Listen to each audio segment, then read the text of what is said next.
Bismillahirrahmanirrahim. Assalamualaikum warahmatullahi wabarakatuh. Innal hamdalillah nahmaduhu wa nasta'inuhu wa nastaghfiruh wa na'udzu billahi ta'ala min shururi anfusina wa min sayyiati a'malina. Man yahdihillahu fala mudhillalah wa may yudlil fala hadiyalah. Asyhadu an la ilaha illallah wahdahu la syarika lah wa asyhadu anna Muhammadan abduhu wa rasuluh. Qala Allah subhanahu wa ta'ala, ya ayyuhalladzina amanu taqullaha haqqa tuqatih wa la tamutunna illa wa antum muslimun.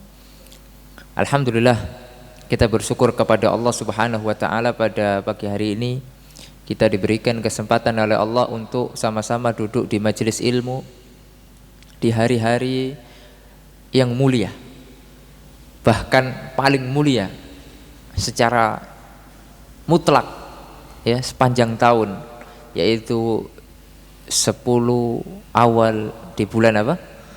Dzulhijjah. Di antara juga amalan yang paling mulia yang kita lakukan adalah duduk di majelis ilmu, ya, mengkaji kitabullah dan sunnah Rasulullah sallallahu alaihi wasallam. Insyaallah pada pagi hari ini kita akan membahas ya berkaitan dengan apa judulnya? Ya, Arafah miniatur padang mahsyar. Kalau kita membahas masalah Arafah berarti kita membahas satu ibadah yang besar. Ibadah apa? Ibadah haji. Ya. Yang pertama yang kita bahas adalah tentang kewajiban haji. Ya, yang pertama adalah tentang kewajiban haji. Haji itu hukumnya wajib menurut Al-Qur'an, As-Sunnah dan Ijma'.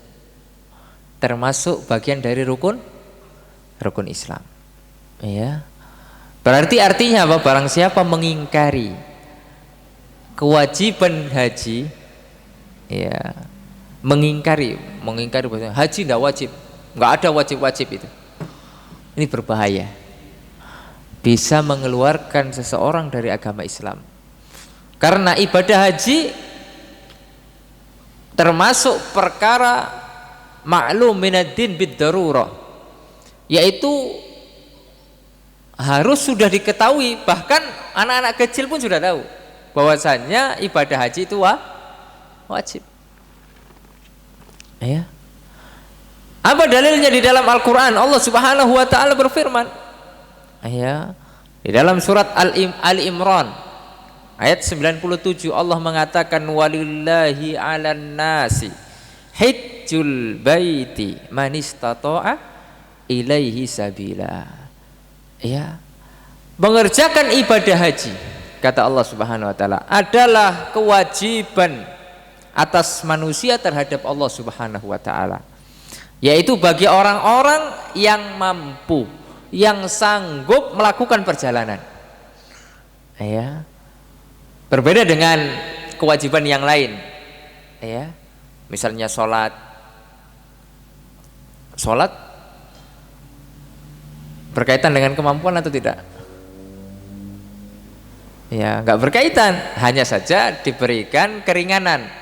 Misalnya tidak mampu berdiri, duduk, tetapi tetap harus sholat. Karena tidak ada sejarahnya, ya, boleh meninggalkan sholat, nggak ada. Ya, nggak ada. Kecuali satu keadaan. Apa itu? Gila. Berarti kan sudah ada kewajiban lagi, itu sudah gila gitu. Berarti itu ghairu mukallaf, sudah tidak dibebani kewajiban. Ya. Jadi kemudian kalau tidak mampu untuk duduk apa? Berbaring. Kemudian kalau tidak mampu berbaring, isyarat menunjukkan bahwasannya ya sholat tidak terkait dengan kemampuan, harus terus dilakukan. Hanya saja mungkin tata caranya ya terkait kemampuan. Tapi kalau adanya perbuatan tersebut harus ada. Puasa, ya boleh nggak puasa? Terkait kemampuan. Iya, terkait kemampuan. Ya. Bagi yang nggak sakit. Tapi ada kewajiban apa? Mengganti. Ya, ada kewajiban mengganti. Misalnya sedang ada udzur syar'i safar ataupun sakit. Ya. Kecuali nanti kalau sudah punya sakit menaun, hanya saja nanti membayar fidyah saja, tak perlu mengganti. Ya. Penyakit yang tidak diharapkan kesembuhannya atau yang sudah tidak mungkin lagi sembuh gitu. Itu namanya penyakit menaun. Ya. Adapun haji, ya, ini berkaitan dengan kemampuan, ya, sebelum dilakukannya. Ya, dan kemampuan ini para ulama berbeda pendapat, tafsirnya banyak sekali. Kemampuan secara fisik, kemampuan secara finansial, karena bukan hanya sekedar kita bayar selesai, enggak, tapi ada kewajiban lain, yaitu meninggalkan nafkah bagi orang yang kita tinggalkan. Kita punya anak, kasih nafkah untuk anak. Berapa hari itu? Kalau Indonesia 40 hari, ya, selama 40 hari. Masa yang ngasih makan tetangga? Ya kalau tetangganya baik. Masa kita tinggalkan gitu aja gitu ya? Atau kita berangkat sendiri, kemudian istri kita nggak tinggali apa-apa, kan nggak mungkin. Ya, Islam itu kan agama yang sempurna. Oleh karenanya di dalam sebuah hadis juga Rasulullah SAW bersabda, ini dalil dari sunnah. Ya, Al-Quran sudah. Ya, kemudian ini dalil dari sunnah. Hadis riwayat Bukhari dan Muslim. Ya, tingkatan yang paling sahih hadis itu Bukhari Muslim. Muttafaqun alaih, itu paling tinggi itu. Ya. Rasulullah SAW bersabda, buniyal islamu ala khamsin. Islam itu dibangun di atas 5 rukun. Ya, 5 pokok. Di antaranya adalah syahadat. Ya, syahadati alla ilaha illallah wa anna Muhammadan Rasulullah, mengucapkan kalimat syahadat tiada Tuhan yang berhak diibadahi melainkan hanya Allah Subhanahu wa taala. Kemudian bersaksi kita bahwasanya Rasulullah adalah utusan Allah Subhanahu wa taala. Wa iqamis shalah, menunaikan salat, menjalankan salat. Wa itaiz zakah, menunaikan zakat. Zakat ada 2. Zakat apa? Zakat fitrah sama zakat mal. Jadi jangan berpikir sudah zakat fitrah sedangkan kita punya kewajiban zakat mal, selesai zakat fitrah saja, sedangkan zakat mal kita nggak zakati, bahaya, disetrika nanti punggung kita di neraka. Naudzubillah min dzalik. Ya, apalagi yang diamanai harta. Ustaz, kalau kita nggak punya apa-apa, ya wis gak usah mikir zakat mal. Nggak ada.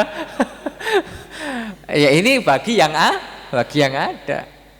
Ya, kan kebanyakan orang ya kalau di kampung-kampung itu, Ustaz gimana zakat mal kita? Loh, justru sampeyan itu yang harus dikasih zakat mal, nggak usah mikir, gitu ya. Kemudian wahajjil bait, ya, dalam riwayat yang lain Ramadan dulu baru haji, ya, puasa Ramadan dulu baru haji. Dalam riwayat ini ya wahajjil bait, ya, yaitu menunaikan ibadah haji. Di dalam banyak redaksi hadis manistata'a ilaihi sabila, ya, yang mampu. Lalu kemudian wasaumi Ramadan, dan puasa Ramadan. Ya, ini semuanya adalah kewajiban, ya, yang telah Allah wajibkan kepada kita. Nah, adapun berkaitan dengan haji, Rasulullah SAW juga mengatakan, ayuhan nas, wahai sekalian manusia, qad faradallahu alaikumul hajja, Allah Subhanahu wa taala telah mewajibkan kepada kalian ibadah haji, fahujju, maka berhajilah kalian. Ya. Faqala rajulun akulla amin ya Rasulullah, kemudian ada yang bertanya dari kalangan sahabat, apakah setiap tahun ya Rasulullah? Ya. Maka Nabi diem. Kalau seandainya Nabi ngangguk aja, oh bahaya, Pak. Ya. Wah, itu nih, makanya ya kadang memang nggak bertanya itu lebih selamat kadang, ya. Tapi juga bertanya yang demikian itu ada hikmahnya gitu. Rasulullah SAW mengatakan fasakat hatta qalaha thalathan. Ya. Apakah setiap tahun ya Rasul sampai 3 kali lagi? Nabi diam aja. Nanti ngangguk bahaya. Nabi kan tahu tuh. Ya. Nanti akan datang suatu zaman umat Islam itu banyak. Bukan hanya dari Jazirah Arab. Bayangkan kalau dari Jazirah Arab aman. Ya, itu pun orang yang di sekitaran Mekah saja belum tentu mampu. Ya. Saya kemarin itu tahun lalu saya punya teman satu rombongan ibadah haji. Itu orang Indonesia juga, orang Indonesia tapi sudah lama di Saudi, sudah hampir 10 tahun. Baru melaksanakan ibadah haji. Bayangkan itu. Ya, padahal kalau kita pikir kan sudah dekat sana gitu loh. Kok kenapa baru haji? Nah, itulah. Ya namanya banyak peraturan. Setiap majikan ya waktu itu baru diizinkan sama majikannya. Ada majikan yang izinkan kemudian diberikan uang saku, didaftarkan segala macam. Jangan dipikir kalau orang sana tiba-tiba nyelonong nggak ada aturan. Ya. Apa namanya? Seenaknya saja juga. Ya. Ustaz, tiba-tiba sepeda motoran langsung ke Arafah wukuf gitu. Ya nggak begitu. Ada aturannya semua. Ya. Jadi kalau kita kan kadang aneh-aneh aja, orang sana masa nggak haji gitu. Ya. Makanya Rasulullah SAW ini luar biasa ya. Beliau itu punya, ya beliau Nabi punya jangkauan yang panjang. Begitulah orang alim, ya orang yang berilmu. Allah kasih kelebihan. Bukan bisa lihat yang gaib, bukan. Tapi firasat seorang yang beriman. Allah kasih kelebihan. Ya, bisa berpikir jauh. Bisa melihat 10 tahun ke depan. Karena ya itu tadi, karena ilmu. Ya, karena kedekatannya dengan Allah Subhanahu wa taala, karena ketakwaannya kepada Allah Subhanahu wa taala sehingga Allah bukakan. Ya. Makanya kalau kita minta saran kepada apalagi ustadz-ustadz yang sepuh gitu ya, ustadz-ustadz yang mungkin punya pengalaman dakwah, itu nggak boleh diremehkan. Kan kita hanya sekedar apa namanya cari validasi biasanya. Ya, tapi petuahnya, nasihatnya nggak diamalkan juga gitu loh. Itu bahaya. Ya, misalnya kita mau bikin sesuatu kemudian konsultasi, ya kemudian ustadz tersebut bilang, oh ini kalau begini nanti begini, ini kalau begini begini, karena sudah pengalaman. Ya, jangan. Akhirnya untuk saat ini jangan dulu. Tapi tetap ya nggak diindahkan nasihat ini, ya insya Allah urusan tersebut bisa berantakan. Ya. Nah Rasulullah SAW begitu. Ya punya, masya Allah kalau seandainya beliau berpikir tuh. Ya. Dan beliau sangat yakin Islam akan diterima di seluruh penjuru dunia. Ya. Kalau seandainya ngangguk atau bilang naam, bahaya. Ya, makanya beliau diam tuh. Dan nanyanya maksa lagi. Sudah 3 kali lagi. Kok nggak dijawab-jawab Rasulullah? Apa nggak dengar apa gitu. Ya, makanya Rasulullah SAW mengatakan lau qultu naam, kalau seandainya saya bilang naam saja, ya kalau bahasa kita ngangguk aja, ya la wajabat, sudah wajib. Lamas tatoktum, kalian pasti tidak akan mampu. Rasul sudah mengatakan pasti tidak mampu. Sekali seumur hidup saja belum tentu ada yang mampu. Ya atau tidak? Ya, berapa persen orang Indonesia yang sudah haji? Berapa persen? Ya, dari berapa ratus juta orang ya yang Islam gitu ya. Berapa persen yang sudah haji? Ya. Oleh karena ma'asyiral muslimin rahiman wa rahimakumullah, haji terikat dengan kemampuan. Nah, kalau orang punya kemampuan tapi tidak haji, ini bahaya. Ya, dosa besar. Ya. Padahal dia mampu, kecuali sudah daftar tapi nunggunya lama. Ya, kalau sekarang kan Malang berapa tahun? Ya, 10 tahun. Wah? 47 tahun. Masya Allah, yang daftar umur 40. Oh, 47 tahun, 87. Kita sudah berangkat dulu, Pak. Sebelum haji sudah berangkat dulu. Ya. Tapi tidak ada masalah. Yang Allah Subhanahu wa taala catat adalah niatnya, prosesnya. Jadi jangan berpikir kapan berangkatnya, yang paling penting sekarang sudah ada uang atau ada usaha sudah mulai nabung. Ya, sudah bismillah. Tidak ada masalah sudah. Ya, ataupun kalau yang pengen agak cepat yang plus ya atau khusus itu sekarang haji khusus yang cuma 5 sampai 7 tahun, udah bismillah. Ya. Ustaz, saya punya rumah ya Ustaz. Punya rumah tapi 2 gitu. Ya, kira-kira dikasih anak atau buat haji? Buat haji. Ya. Nanti anak bisa bikin sendiri. Ya, yang paling penting kewajiban ya ditunaikan dulu. Tapi nanti buat istri kedua Ustaz, waduh. Nikah lagi gak wajib, haji wajib gitu ya. Ini kadang ya tidak tahu skala prioritas gitu ya. Ya, kemudian dalil dari ijma ya sudah ya, Al-Qur'an sudah. Ini tentang kewajiban haji. Kemudian as-sunnah sudah, Bukhari Muslim lagi ya. Kalau Al-Qur'an itu sudah pasti sahih. Ya, enggak boleh ditanyakan, Ustaz, Al-Qur'an ini riwayatnya sahih atau enggak, gitu enggak boleh. Nanya begitu Quran itu namanya enggak punya adab. Ya enggak boleh. Karena Al-Qur'an pasti sahih. Yang ditanyakan adalah pemahaman terhadap dalil Al-Qur'an. Nah, itu yang ditanyakan.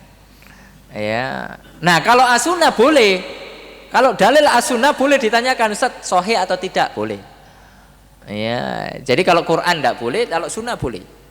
Kalau Quran yang ditanyakan hanya pemahaman terhadap dalil tersebut. Nah, kalau as-sunnah ditanyakan 2, sahih atau tidaknya, kemudian pemahaman dari memahami dalil tersebut. Ya, itu yang ditanyakan. Lalu kemudian dalil ijma, para ulama sepakat bahwasanya hukum haji itu wajib sekali seumur hidup. Ya, bagi yang mampu. Makanya kalau kita tidak mampu, nanti kita tidak akan ditanya tentang kewajiban haji oleh Allah Subhanahu wa taala pada hari kiamat. Tapi kalau kita mampu, tapi kita tidak melakukan usaha apapun, kemudian kita pura-pura nggak mampu, Allah Maha tahu. Kita punya harta, kita punya aset yang bisa kita jual, yang kemudian kita juga nggak terlalu butuh terhadap aset itu. Ya, kita misalnya hobi mengumpulkan apa? Mobil tua. Ngapain? Ya, nggak ada masalah kalau sudah kewajibannya tertunaikan semua, misalnya. Tapi kalau belum haji, tapi dibela-belain beli mobil tua yang mungkin sampai ratusan juta, akan ditanya sama Allah. Ya, misalnya motor tua atau yang antik-antik, ya itu sebenarnya nggak ada masalah, itu mubah-mubah saja. Tapi kewajiban ditunaikan dulu, diselesaikan dulu kewajiban kepada Allah Subhanahu wa taala. Ya.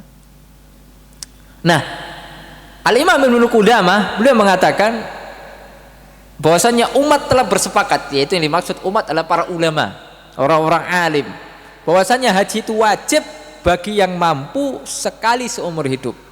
Ya. Dan ini beliau bawakan di dalam kitab Al-Ijma, ya. Dalam kitab Al-Mughni, ya, beliau punya kitab Al-Mughni ini dalam madhab Hambali. Nah, itu tentang pembahasan yang pertama tentang kewajiban haji. Ya, karena kita harus tahu dulu tuh, ya, haji wajib, tapi apa sandarannya? Ya, karena kita hanya boleh mengatakan ini wajib, ini tidak wajib, harus punya sandaran.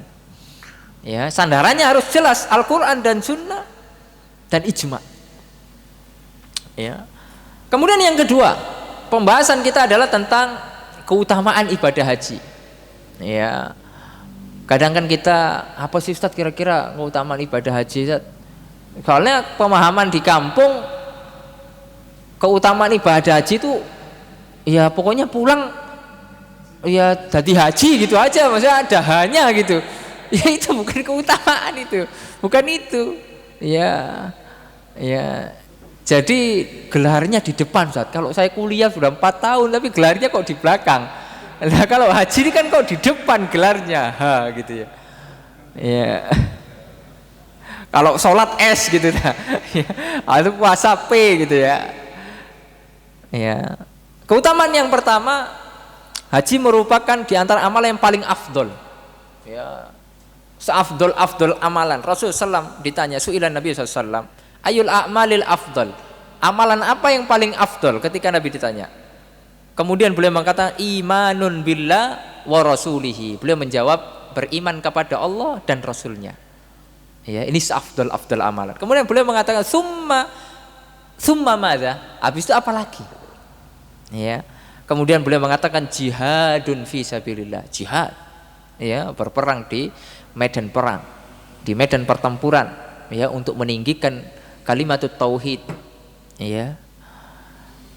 Qila summa madza? Kemudian apa lagi? Ya, kemudian Rasulullah SAW mengatakan hajjun mabrur. Haji mabrur. Ya, jadi subhanallah, disandingkan dengan iman kepada Allah dan Rasulnya, disandingkan dengan jihad fisabilillah, baru kemudian haji yang mabrur. Masya Allah. Ya, itu yang pertama. Tapi syaratnya harus mabrur tuh. Mabrur itu adalah bukan hanya sekedar haji seremonial, tapi tidak berdampak dalam kehidupannya. Ya, jadi hanya sekedar haji, tapi nggak ada bekasnya. Ya, misalnya sebelum haji, ya suka main gaplek, ya godain janda, ya kemudian ya pokoknya gitulah, maksiat segala macam, ya riba, ya suka riba, suka ngutang pinjol, ya. Kemudian Allah panggil untuk haji. Ya, habis haji kok masih tetap tidak ada perubahan. Itu bukan mabrur tapi mabur. Ya. Harusnya ada perubahan. Makanya memang ibadah haji gak sembarangan, Pak. Gak sembarangan. Ya, makanya perlu dengan ilmu. Ya, bukan hanya sekedar hanya seremonial saja. Karena demi Allah ya, ketika saya melihat jamaah haji, ya, itu rata-rata mereka sudah sepuh-sepuh, ya sudah sepuh-sepuh. Kemudian ya banyak kasus-kasus yang di lapangan itu yang kita kasihan Pak melihatnya. Ya, tahun ini saja subhanallah ya. Jadi saya punya kawan, beliau juga jamaah haji reguler juga, cuma sudah ngaji gitu. Ya, orang Kalimantan sana. Beliau selalu konsultasi sama kita. Ustadz, rombongan saya ini belum selesai sa'i sudah pulang ke hotel Ustadz, sudah ganti baju. Ini gimana Ustadz? Subhanallah, bayangkan sampai segitunya loh. Ustadz, ada rombongan saya Ustadz, sa'inya baru dapat 2, habis itu pulang Ustadz, kecapean Ustadz. Itu kalau hanya sekedar haji Pak, tapi tidak tanpa ilmu. Nunggunya lama loh, 30 tahun. Tapi kalau hajinya nggak sah, sayang Pak, sayang sekali. Dan itu yang sangat memprihatinkan, terutama orang-orang kita di Indonesia. Karena persiapannya sangat minim dari segi ilmu, sangat minim. Karena kebanyakan orang kita hanya seremonial saja. Ya, bukan persiapan berupa ilmunya, tapi hanya sekedar persiapan berupa selamatannya. Ya, hanya sekedar selamatan aja. Ya, ngundang sana, ngundang sini. Sebenarnya oke lah, walimatus safar oke. Ya, asalkan nggak ada hal-hal yang bertentangan dengan syariat, ya, dangdutan segala macam gitu ya. Tapi kan di lapangan kan nggak begitu gitu ya fenomenanya. Ya. Akhirnya apa? Kenapa kok dana yang sebesar itu kan bisa menghabiskan sampai 5 juta, 10 juta. Kenapa itu enggak digunakan untuk misalnya beli buku-buku kemudian atau ya mencari bimbingan gitu ya untuk betul-betul agar hajinya itu berjalan dengan baik. Oleh karena ma'asyiral muslimin rahimani wa rahimakumullah. Karena manasiknya juga sangat singkat sekali. Karena ibadah haji itu kan bukan ibadah harian, Pak. Jadi kalau sekarang Bapak manasik nih, ini nanti saya akan sedikit kasih gambaran ya tentang ibadah haji gitu ya. Apa rangkaiannya. Tapi nanti saya yakin, nanti kalau tahun depan Bapak haji itu sudah lupa. Iya, sudah lupa. Ya, karena kan butuh praktek tuh. Ya, makanya alhamdulillah ya sekarang banyak bermunculan travel sunnah segala macam itu perhatian sekali. Jadi manasiknya itu sampai berkali-kali. Ya, kenapa? Karena penting sekali itu. Ya. Berbeda kalau kita sholat kan tiap hari. Ya. Masa iya kemudian kita lupa Al-Fatihah itu kan agak jarang ya. Ya insya Allah jarang lah lupa Al-Fatihah gitu. Nah tapi kalau ibadah haji itu kan kadang bingung. Ini sa'i terus atau tawaf dulu atau apa gitu ya. Nanti kalau udah di Mina itu bingung tuh. Nanti lempar jumrohnya ini jumroh apa ya kan? Aqobah kah, wusto kah, sugro kah? Ya. Ini nanti yang melempar nih pakai sendal kah atau pakai apa gitu ya.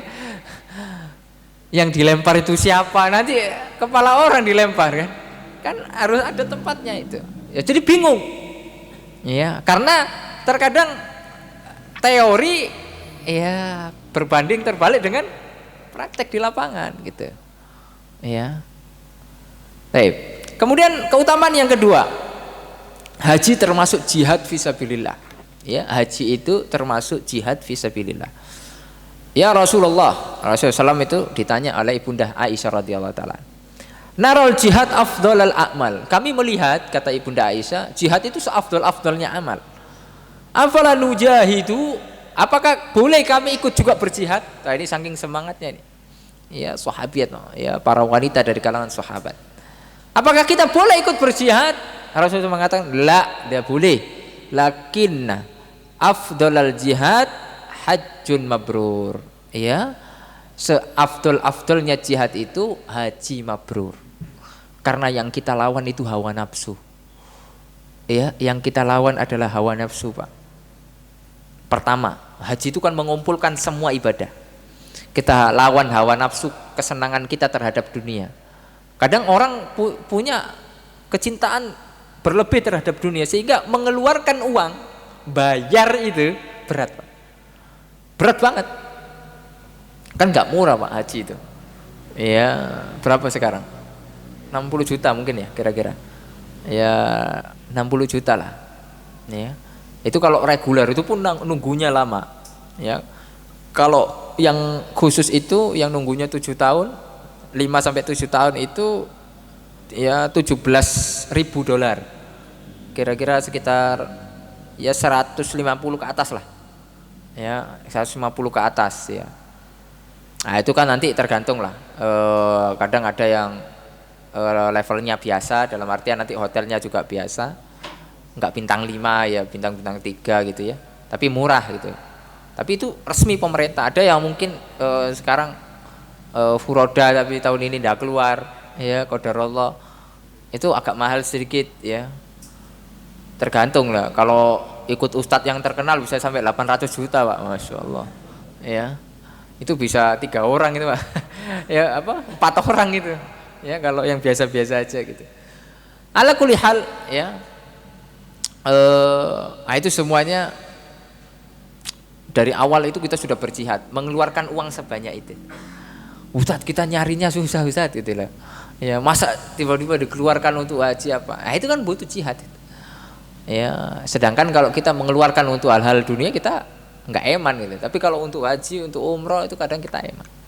Nah, itu kan butuh jihad di awal tuh ya. Kemudian baru nanti berangkat lagi safar jauh, Pak ya, bukan kayak sini Surabaya ndak, sini Jakarta ndak, sini sana Mekah sana ya, naik pesawat. Kalau alhamdulillah sekarang naik pesawat cuma 9 jam.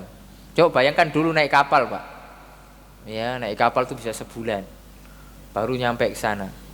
Ya, belum lagi kalau ada apa-apa di jalan. Ya, belum tentu balik lagi.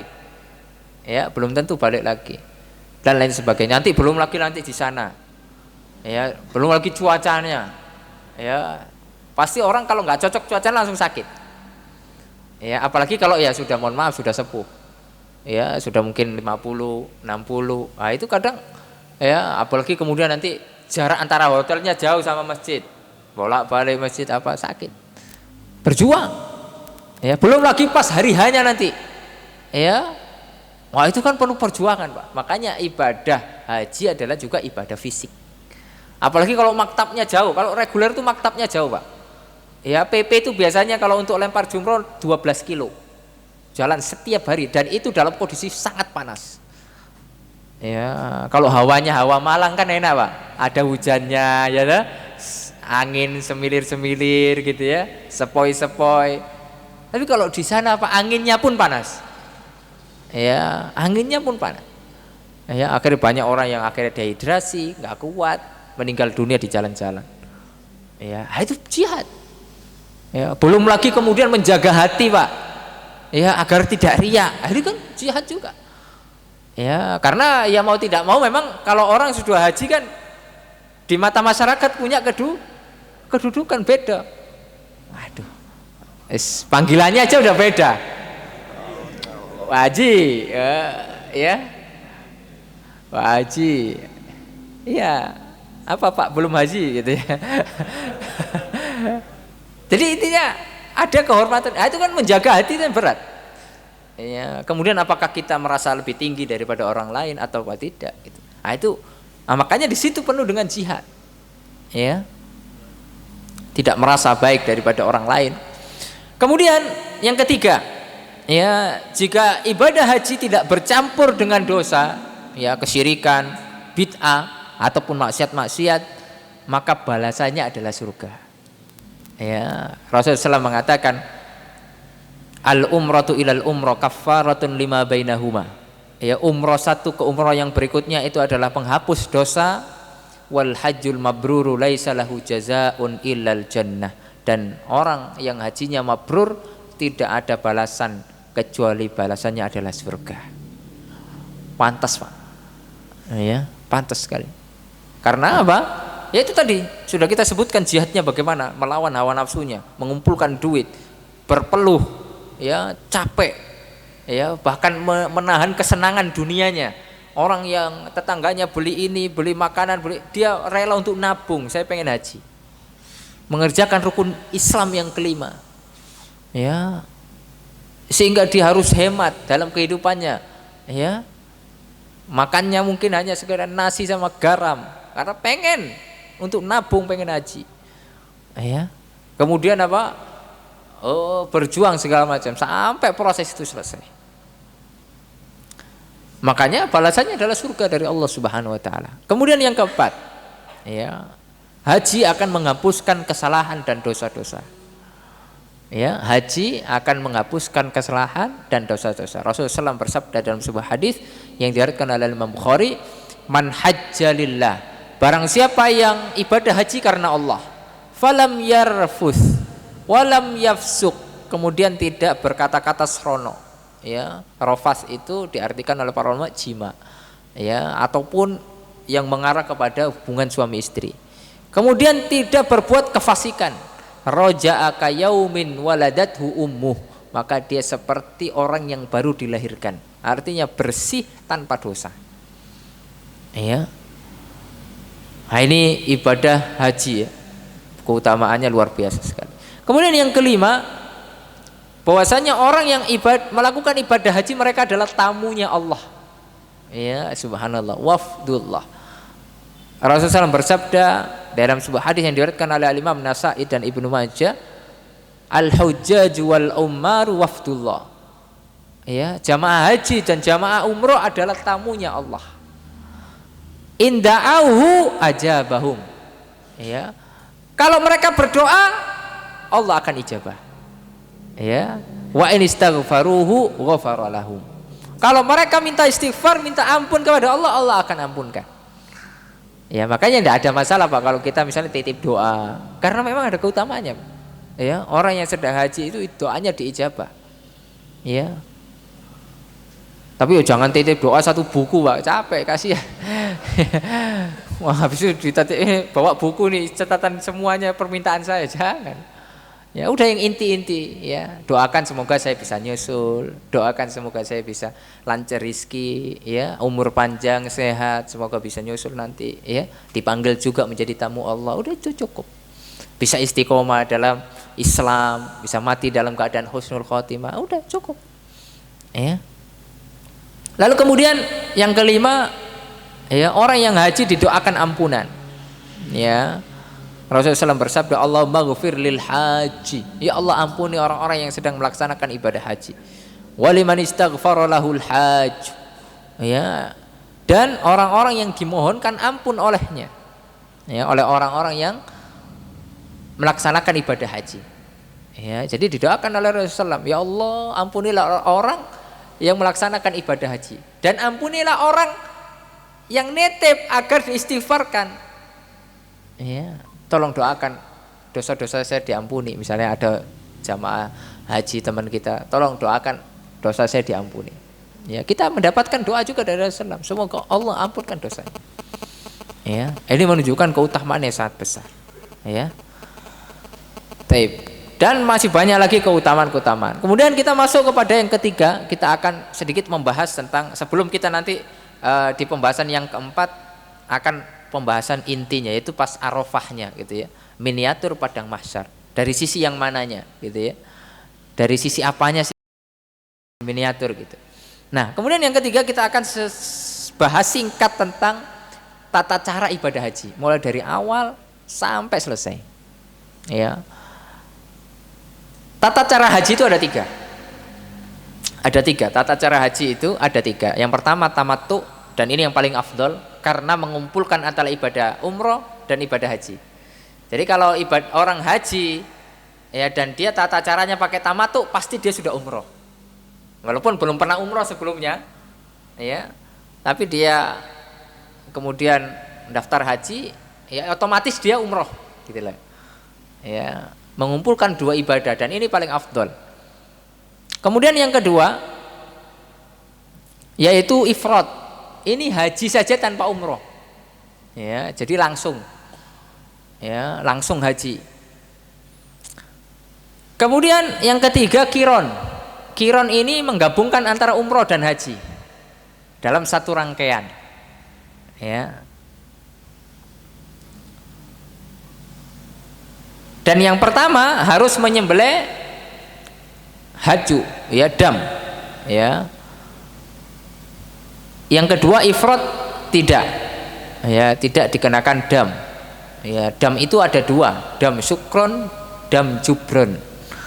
Dam syukron itu rasa terima kasih, ya, jadi dam itu tidak melulu karena dia melakukan pelanggaran, enggak, ya, tapi bentuk terima kasih dia kepada Allah karena dia diberi kesempatan untuk melakukan umroh dulu, ya, baru kemudian haji.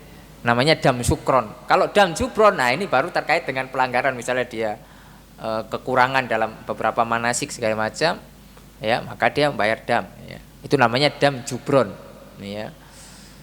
Kemudian yang ketiga kiron, ya, yang menggabungkan antara haji dan umroh dalam sekaligus tata cara manasiknya, ya, ini juga bayar dam, ya, dam syukron juga, ya.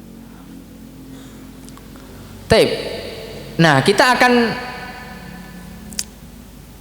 praktik, ya, kita akan praktek ibadah haji dengan metode tamattu, ya. Kenapa? Karena jamaah haji Indonesia nanti bapak-bapak kalau ikut rombongan dari Indonesia pasti hajinya pakai ini, tata cara ini. Kenapa? Karena lebih memudahkan.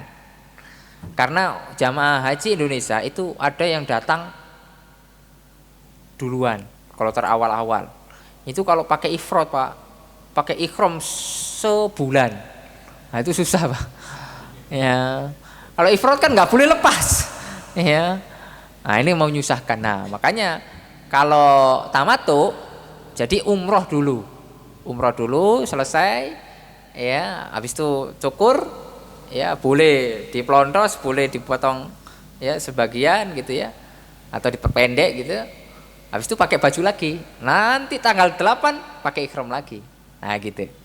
Ya itu kalau tamattu. Insya Allah kita akan bahas. Baik. Yang pertama ya, jamaah haji berangkat dari Indonesia. Ya. Ini ada dua model. Ada dua model. Berangkat ke Madinah dulu. Berarti aman, berarti nggak langsung umroh. Ya, berarti ya ziarah dulu di Madinah. Nanti ngambil mikotnya di Dzulhulaifah nanti, Bir Ali. Ya, disitulah dia mulai ngambil mikot. Adapun jamaah haji yang langsung jeda, itu ambil mikot di atas pesawat. Ya. Jadi sudah pakai ihram di atas pesawat, nanti biasanya sudah diumumkan oleh pramugarinya, oleh pilotnya di atas itu bahwasanya kita akan melewati mikot, segera berniat. Niatnya apa? Labbaik Allahumma umrotan. Ya, labbaik Allahumma umroh. Ya Allah, aku niat untuk umroh. Ya, karena umroh dulu. Nah, baru nanti ketika tanggal 8 Dzulhijjah, Allahumma labbaika hajjan. Ya. Aku niat untuk melaksanakan ibadah haji. Nah, ini kita ambil yang langsung aja, yang dari Jeddah, ya. Yang dari Jeddah kemudian turun bandara, habis itu berangkat ke Masjidil Haram, ke hotel dulu istirahat, tapi sudah dalam keadaan ihram. Ya, larangan-larangan ihram sudah harus dihindari. Pakai minyak wangi, pakai penutup kepala, pakai pakaian yang berjahit seperti mohon maaf celana dalam, pakaian dalam itu semua sudah harus dilepas semuanya di atas pesawat. Jadi hanya pakaian ihram tok murni gitu ya. Nah, setelah itu sudah niat ya, baru masuk Masjidil Haram. Ya, melaksanakan tawaf kudum namanya, ya, atau ya tawaf umroh, tawaf. Setelah itu melaksanakan sa'i, ya. Setelah sa'i selesai 7 kali, ya, tawaf juga 7 kali, sa'i juga 7 kali. Diawali dari Safa, ya, berakhir di Marwah, ya. Kalau seandainya ada orang yang tawaf dari Safa kok selesainya kok di Safa, kelebihan, Pak. Ya, imma kelebihan atau kurang satu. Ya, karena selesai itu harus di Marwah, mau tidak mau sudah harus di Marwah. Ya. Kalau bingung, cara yang terdekat, maksudnya ambil yang paling dekat, lebih nggak apa-apa. Misalnya ini sudah 7 atau piro yo, just ambil aja, ya, ambil yang 6, ya. Nah, itu berlaku juga di tawaf itu, ya. Intinya pokoknya selesai di Marwah aja, ya, selesai di Marwah aja. Nah, habis selesai sudah prosesi itu, ya, itu kalau paling cepatnya Pak 2 jam paling cepatnya, ya. Tapi kalau rombongan rame-rame itu bisa 4 jam. Kalau ada yang sepuh-sepuh biasanya sampai 5 jam. Ya, tergantung ini, ya, kondisi. Ya. Ah, setelah itu barulah ke tempat cukur atau bawa cukur sendiri, ya, cukur rambutnya. Mau dibotak pelontos, alhamdulillah. Didoakan 3 kali sama Nabi. Kalau mau cuma diperpendek saja nggak apa-apa, didoakan sekali sama Nabi. Ya. Udah, habis itu pakai baju biasa. Ya, itu misalnya taruhlah tanggal 15 Dzulqa'dah misalnya. Berarti kan itu masih ada 15 hari plus 8 hari. Ya, berarti berapa hari? 23 hari. Ya, itu masih hampir sebulan itu. Ya, hampir sebulan itu. Ya udah, dimanfaatkan tuh bolak-balik misal haram, sholat, ya. Ataupun mau umroh lagi misalnya, umroh sunnah tidak ada masalah. Ya, misalnya 1 kali, 2 kali lagi umroh sunnah tidak ada. Atau badal, misalnya badalkan orang tua. Ya, karena masih lama jaraknya untuk hajinya gitu ya. Udah amal seperti biasa aja, rutinitas seperti biasa gitu ya. Nah, waktu hari hanya yaitu tanggal 8 ihram lagi dari hotel. Ya, labbaik Allahumma hajjan. Ya, labbaik Allahumma hajjan, baru setelah itu berangkat ke Mina. Ya, untuk melaksanakan Arafah tarwiyah, yaitu mabit di sana. Berangkat pagi ya ke sana. Ya, kemudian biasanya jamaah reguler enggak seperti ini. Jamaah reguler nggak seperti. Biasanya yang seperti ini tuh yang khusus. Ya, karena reguler tuh banyak, Pak. Biasanya mereka tidak ngambil sunnah tarwiyah, mereka langsung ke Arafah. Ya, kenapa? Karena memang kondisi ya sangat padat sekali. Normal kalau hari-hari normal, kalau Bapak dari sekitar Masjidil Haram ke Mina, Arafah, itu paling 15 menit sampai 20 menit. Itu normal ya. Jarak sekitar 13 sampai 20 kiloan lah. Ya, kalau ke Arafah gitu. Tapi kalau pas hari haji itu, hari hanya itu bisa sampai 6 jam perjalanan. Ya, karena sangat pelan, bisnya itu macet, semuanya macet. Ya, macet. Jalan kaki juga jauh. Ya. Oleh karenanya itu pertimbangan ya, wallahu alam Kementerian Agama dan lain sebagainya, mereka langsung ke Arafah. Oke, ini tidak ada masalah. Ya, ini tidak ada berkaitan dengan keabsahan haji, tidak ada. Ya. Ini hanya masalah afdol dan tidak afdol aja. Tapi kalau bisa tarwiyah ya alhamdulillah gitu. Ya, tapi kalau tidak bisa oke, tidak ada masalah. Langsung menuju ke Arafah. Ya, menuju ke Arafah. Ya, tanggal 9. Jadi haji itu dari mulai tanggal 8 kemudian tanggal 9. Ya, tanggal 9 pagi itu biasanya istirahat dulu. Ya, pagi itu istirahat dulu, nyiapkan stamina, Pak. Karena nanti kita bertempurnya habis zuhur. Jadi di Arafah itu namanya wukuf. Ya, wukuf itu ya kalau secara bahasa itu Pak artinya berhenti. Wukuf itu berhenti, diem. Makanya parkiran itu bahasa Arabnya mauqif, tempat diam. Ya, tempat diamnya mobil, motor gitu, mauqif. Ya. Nah, di Arafah itu ya Nabi Muhammad mengatakan al-Arafah kulluha mauqif. Ya, semua Arafah yang namanya Arafah yang ada batasnya tanda kuning itu, ya semuanya adalah tempat wukuf. Jadi tempat wukuf nggak harus di Jabal Rahmah, nggak harus naik gunung, nggak harus. Semuanya itu adalah tempat mauqif, yaitu tempat untuk wukuf. Ya. Artinya apa? Tidak melakukan apa-apa, udah diam aja di situ. Diam. Yang kita lakukan adalah berdoa. Ya, berdoa mengangkat tangan. Jadi makanya ya kalau misalnya kan kita nunggu tuh udah daftar haji reguler nunggu 20 tahun. Nah, dari 20 tahun tuh kita latihan, Pak. Ya, latihan berdoa. Ya, karena sebagian dari kita berdoa itu kan gak betah lama-lama ya atau tidak? Ya Allah, habis itu minta cepat dikabulkan lagi. Itu kan kita gitu. Ya, kurang sabar dalam berdoa. Nah, makanya di momen-momen Arafah itu ya kita harus betul-betul tahan, Pak, ngangkat tangan tuh. Dan Nabi Muhammad SAW ngangkat tangan sampai maghrib, dari zuhur sampai maghrib. Iya, jangan dibayangkan itu nggak capek, Pak, capek. Iya, hanya ngangkat tangan tuh loh, hanya berdoa tuh. Sampai bingung kadang kita doa apa maneh ya wis kadang disebutno kabeh. Iya. Kan udah disebutkan kabeh. Ya. Ada ya, udah doa we yang di luar ekspektasi doa. Asalkan ya aja ngawur. Ustaz pengen bisa terbang ya jangan. Ya intinya jangan ngawur gitu loh. Doa yang ya kadang mungkin nggak masuk akal tapi udah nggak apa-apa doa aja. Ya. Saya pernah bercanda sama istri itu. Ya, saya boleh nggak doa waktu di Arafah nanti bisa nikah sampai 4. Ya saya juga berdoa semoga suami saya nikah cuma 1. Ayo kita perang doa jadi waduh. Susah kalau kayak gitu, Pak. Perang doa ya. Ustaz. Ya, jadi intinya doa. Ya, jadi kita pagi itu biasa istirahat tuh.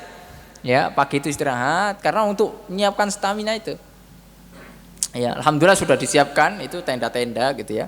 Kalau di Arafah itu jangkanya sampai maghrib biasanya.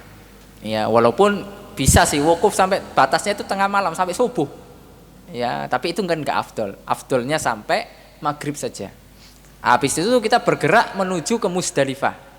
Ya, jadi di Arafah itu nggak nginep. Ya, kalau secara aturannya begitu, nggak nginep. Tapi biasanya sebagian apa namanya travel apa itu tetap nginep karena berangkatnya kan dari tanggal 8 itu. Ya, untuk menghindari apa? Kemacetan tadi itu tadi. Udah biar siap gitu. Nah, kemudian berangkatlah menuju ke Musdalifah. Ya, saya masih ingat betul itu.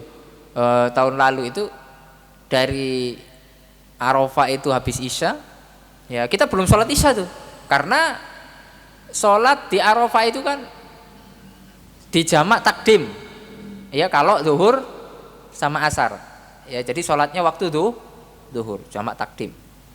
Nah kalau maghrib Isya di jamak takhir, nah itu sesuai sunnah Nabi, yaitu sholatnya nanti di Musdalifah. Ya, itu baru sampai Musdalifah dari habis Isya itu, saking antrinya, saking padatnya, saya masih ingat hampir jam 2 malam. Hampir jam 2 malam. Udah nggak apa-apa, saya sampai sana turun, cari tempat untuk sholat. Ya, itu sudah banyak orang-orang sholat di situ tuh, kita gabung aja. Ya, atau kita bikin jamak sendiri kalau kita rombongan. Ya, sholat jamak takhir. Ya, sholat jamak takhir. Dan amalannya apa yang kita lakukan di Musdalifah? Tidur. Ya, jadi Nabi Muhammad SAW di Musdalifah ngapain? Tidur, istirahat. Kenapa? Karena nanti tanggal 10 adalah hari yang paling padat untuk melaksanakan manasik haji. Tanggal 10. Ya. Kalau tanggal 9 ya itu tadi. Siangnya Arafah aja itu aja, berdoa aja. Ya. Kemudian nanti malamnya mabit di Musdalifah itu.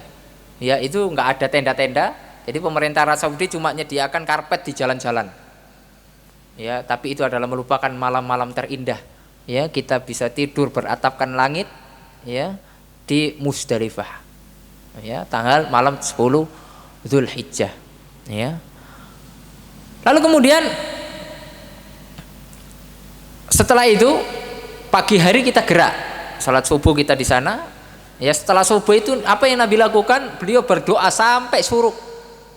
Ya, di tempat yang dinamakan dengan Masy'aril Haram. Di Musdalifah itu ada masjid namanya Masy'aril Haram. Ya, Nabi Muhammad SAW berdoa mengangkat tangannya sampai suruk, berdoa di sana. Ya. Lalu kemudian setelah itu barulah berangkat menuju ke Mina. Ya, ke Mina lagi. Ya. Makanya jamaah haji itu paling banyak aktivitasnya selama 6 hari itu adalah di Mina. Ya. Nah, tanggal 10 sudah masuk ya. Kalau di sini kan hari raya. Kalau di sana tidak ada hari raya. Kalau di apa namanya? Di masyairnya. Tapi kalau di Masjidil Haram tetap ada hari raya.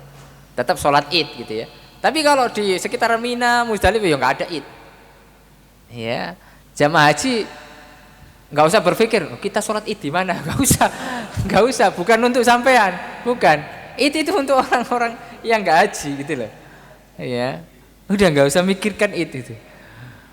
Lah, tapi kan nanti apa namanya nyate, nggak usah mikirin nyate.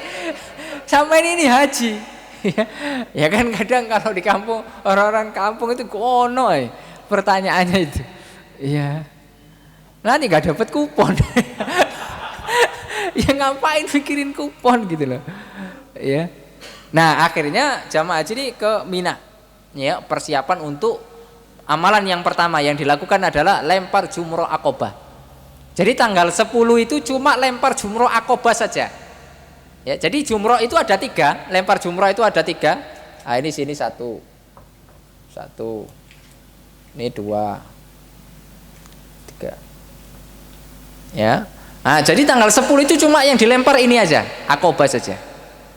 Aqobah, Wusta, Sughra. Jadi yang dilempar tanggal 10 itu ini aja. 1 lempar jumroh ini aja. Jadi 7. Ya. Jadi biasanya di Musdalifah itu dimanfaatkan untuk cari kerikil yang kecil-kecil. Ya, kerikilnya berjumlah ini hari pertama 7. Ya, kemudian hari kedua tanggal 11 7 kali 3. Karena semuanya 3-nya dilempar. 7 kali 3 21. Berarti berapa itu? 28. Hari kedua 7 lagi, 7 kali 3 lagi, 21 lagi. Berapa lagi itu? 28 tambah 21 49. Hari ketiga ya 13 itu ya 21 lagi. Total berapa itu? 70. Bener tak? 49 tambah 21. Oh iya 70. Ya, 70. Jadi kita nyiapkan kerikil itu 70. Untung syariatnya kerikil kecil-kecil. Coba kalau batu bata, Pak. Wah, 70 susah. Bawanya gimana? Ya. Biasanya kalau yang alhamdulillah kalau di travel yang Saudi itu saya pernah dapat segini. Jadi kayak udah paket gitu. Sepaket itu segini. Tapi nggak tak hitung. Ya, banyak lah pokoknya gitu. Ya, pokoknya sesuai kebutuhan aja. Ya. Akhirnya setelah itu lempar jumroh Aqobah. Itu amalan yang pertama. Lalu kemudian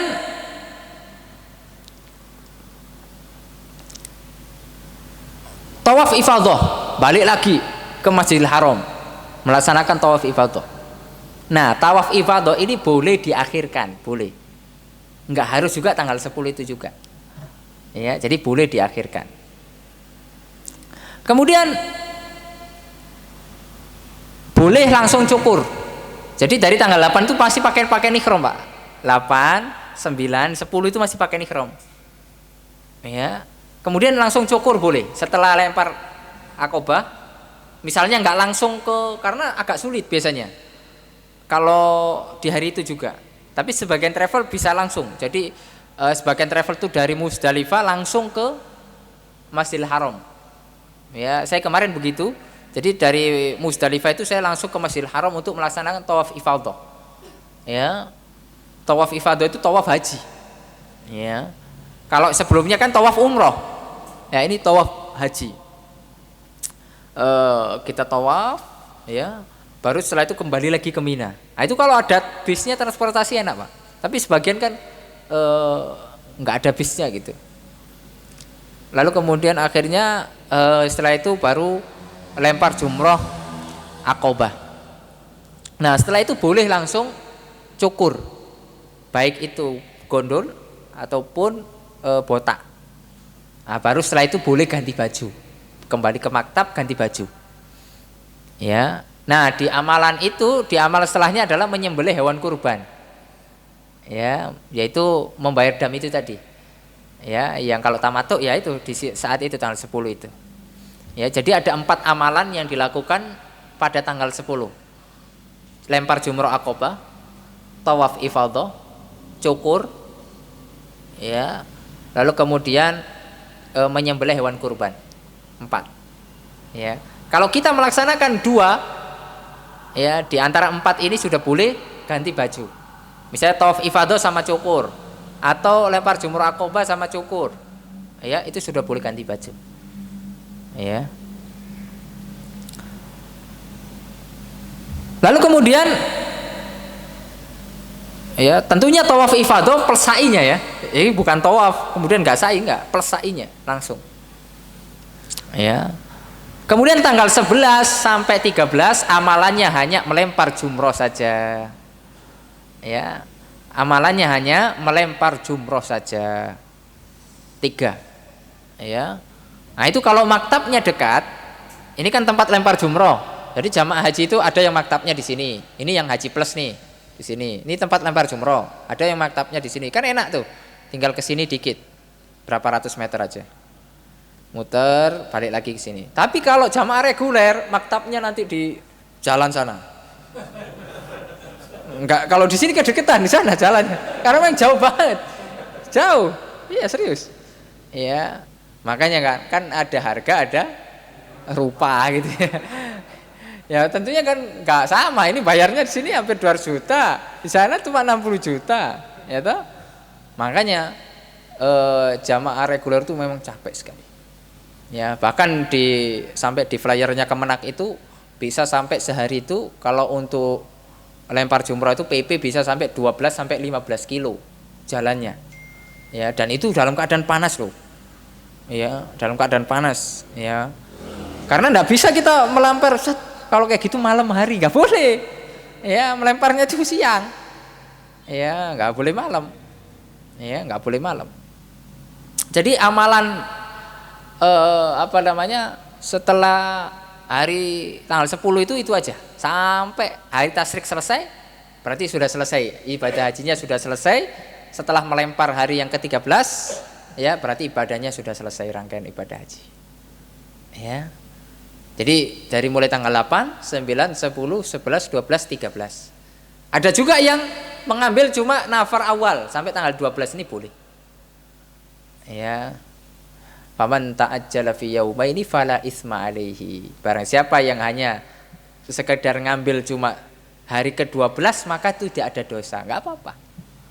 Dan rata-rata travel Saudi semuanya nafar awal. Ya.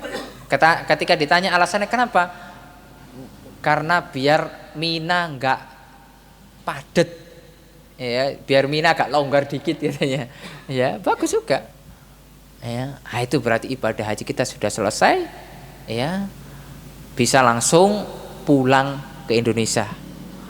Ya, bagi yang kloter pertama itu sudah persiapan pulang, ya biasanya 2 hari, 3 hari setelahnya udah pulang. Tapi kalau yang kloter terakhir persiapan untuk menuju ke Madinah. Ya, persiapan untuk menuju ke Madinah dulu 9 hari, ya baru setelah itu pulang ke tanah air. Nah, itulah kira-kira proses ibadah haji, ya, dengan tata cara haji tamattu. Ya. Apa dari pertama? Murojaah ini. Walaupun ya kebayang-bayang, ya Mina itu Wendy tadi. Ini lempar jumroh ini aku tadi. Enggak bisa bayangkan tadi. Ya udah bayangkan aja udah pelan-pelan gitu ya. Ya nanti kita lihat YouTube. Umrah dulu ya toh. Umrah dulu udah selesai umrah, baru nanti ya tawaf, sa'i, cukur ya. Boleh botak ya kan, kalau misalnya waktunya masih sebulan botak aja udah. Ya nanti kan tombo juga. Ya kan? Ustaz kalau misalnya udah botak dari awal Ustaz, ya gimana lagi? Sudah takdirnya, nggak apa-apa. Ya, nggak ada masalah. Ya berarti nggak ada yang dicukur, ya wes selesai. Ya kan? Nggak apa-apa itu. Nah, terus setelah itu kan nunggu sebulan, habis itu tanggal 8 mulai lagi pakai ihram lagi, ya, berarti pakai ihram itu paling lama berapa hari?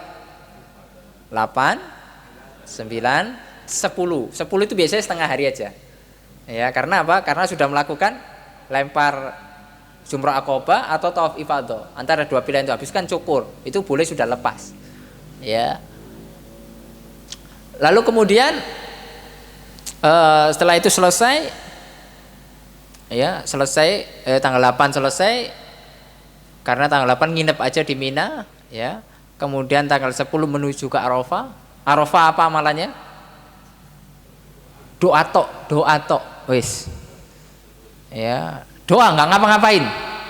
Ya, udah doa. Ya, dan doa paling mustajab doa di Arafah. Doa yaum Arafah. Doa adalah doa yang berada pada yaum Arafah. Ya, doanya pasti dikabulkan oleh Allah Subhanahu wa taala. Ya. Dan mustajab, tempat mustajabnya doa, waktu mustajabnya doa terkumpul di situ. Ya, tapi pas momen 9 Dzulhijjah saja. Ya, setelah itu tanggal 10, 11, 12 di Arafah kosong lagi. Ya, makanya di Arafah itu tempat yang ramainya setahun sekali. Ya, dan momen mustajabnya doa pas tanggal 9 itu aja. Ya, pas tanggal 9 itu aja. Ya. Lalu kemudian setelah itu ya udah doa apa aja diulang-ulang. Makanya ya bikin catatan itu aja tadi, bikin catatan gitu. Doa ya. Kemudian setelah itu kita menuju ke Muzdalifah. Ya, nginep di sana. Jadi nginepnya itu di Muzdalifah. Tidurnya di Muzdalifah, istirahat. Ya, jamak takhir di sana. Ya mendengarkan khutbah lah. Biasanya kan ada khutbah Arafah. Itu setiap tahun ganti-gantian imamnya. Ya, kalau tahun lalu itu Syekh Mahir Al-Mu'aikli. ya. Itu Imam Masjidil Haram, ya. Nggak tahu tahun ini siapa, belum tahu. Atau misalnya di maktab masing-masing itu ada yang khutbah biasanya ustadz-ustadznya gitu. Karena nggak dengar biasanya kan jauh, Arafah itu kan luas banget, ya. Lalu kemudian mabit di Muzdalifah, ya, nginep, kemudian sholat subuh di sana, berdoa. Setelah sholat subuh itu amalannya berdoa sampai kalau bisa sampai suruk, ya, sebagaimana Nabi berdoa di sana. Lalu kemudian setelah itu tanggal 10 bulan Dzulhijjah ada 4 amalan. Apa sih tadi? Lempar jumroh akobah. Nah, jadi akobah itu kubro, yang besar gitu ya. Jadi satu aja yang dilempar, jadi nggak semuanya, satu aja. Ya, kemudian yang kedua apa? Tawaf ifadhah, plus sa'inya. Ya, kan rukun haji itu ada berapa sih? Rukun haji itu ada berapa? 4. Ya, ihram, tawaf, sa'i, wukuf. Ah, ini berbeda dengan umroh. Rukun umroh cuma 3. Ihram, tawaf, sa'i, nggak ada wukuf. Makanya urutannya adalah wukuf dulu. Tanggal 9 itu wukuf dulu, baru nanti tanggal 10-nya itu tawaf sama sa'i. Ihramnya kan duluan sudah. Ihramnya tanggal 8 itu tadi. Ya, ihram untuk haji maksudnya. Ya, jadi udah selesai 4 rukun itu. 4 rukun selesai berarti ibadahnya sudah selesai, sah. Ya, adapun yang lain-lain itu sifatnya ada yang wajib, seperti mabit di Muzdalifah itu wajib. Kemudian mabit di Mina, melempar jumroh, itu sifatnya wajib semua. Ya, artinya apa? Kalau rukun ketika tidak dilakukan maka ibadahnya nggak sah, harus diulang. Ya, seperti kasus-kasus yang tadi itu, sa'i dapat 2 habis itu pulang ke hotel, itu apa? Gimana itu? Harus diulang sa'inya. Ya, harus diulang sa'inya karena itu rukun. Ya, walaupun sudah tahallul, diulang dari awal. Ya, diulang dari awal. Karena itu adalah rukun. Lalu kemudian kalau yang wajib-wajib tadi, ya seperti mabit di Muzdalifah, kemudian apa lagi? Ya, lempar jumroh, ya. Nah, itu semuanya adalah wajib. Kalau tidak dilakukan maka dia bayar dam. Ya, konsekuensinya bayar dam, bisa ditutup dengan yang lain. Misalnya dia tidak melakukannya. Ya. Adapun yang sunnah-sunnah, ya, yang sunnah-sunnah ketika tidak dilakukan maka dia tidak wajib bayar dam, juga tidak mendapatkan dosa. Tapi kekurangan fadilah itu aja. Ya. Nah, jadi itu ada konsekuensinya dari setiap rukun, wajib dan sunnah.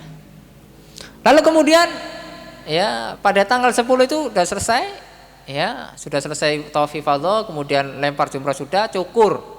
Ya, kan itu rambut sudah tumbuh tuh. Kalau misalnya botak misalnya di pas umroh, itu kan rambut sudah tumbuh tuh. Nah, itu tinggal cukur habis lagi.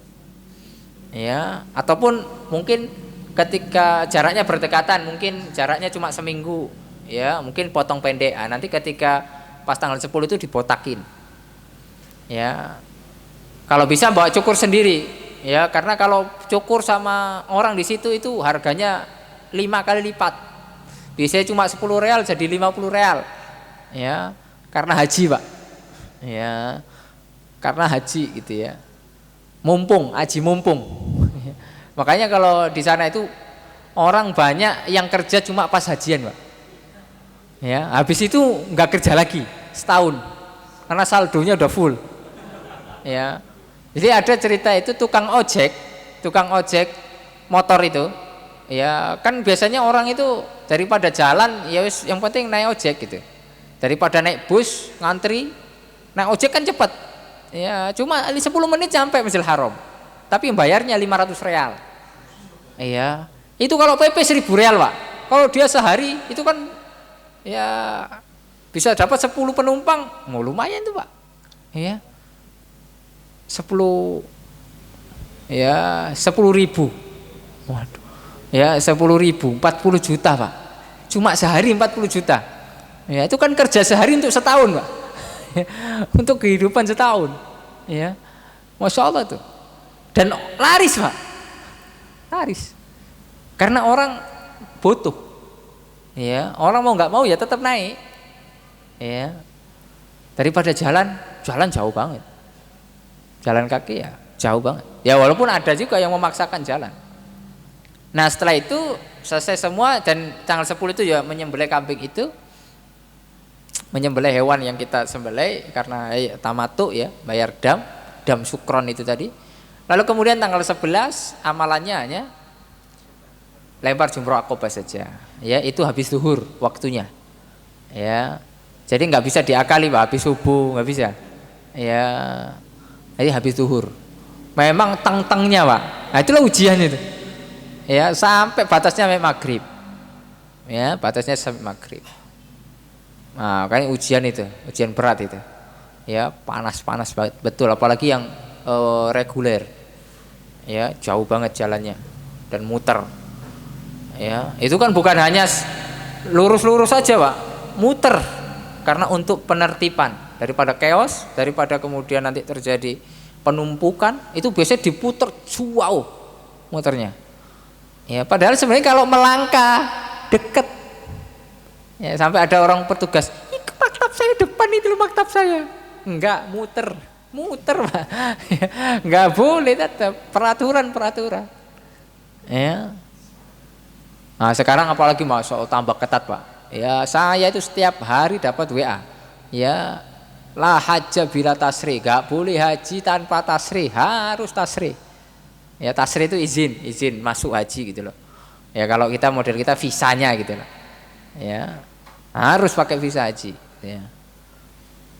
Nah, itu terkait tentang manasik haji. Nah, sekarang pembahasan terakhir adalah pembahasan inti kita bahwasanya Padang Arafah itu miniatur Padang Mahsyar. Dari sisi apa? Ya, yang pertama, ya dari sisi berkumpulnya dalam satu tempat, berkumpulnya orang dalam satu tempat, dalam jumlah banyak.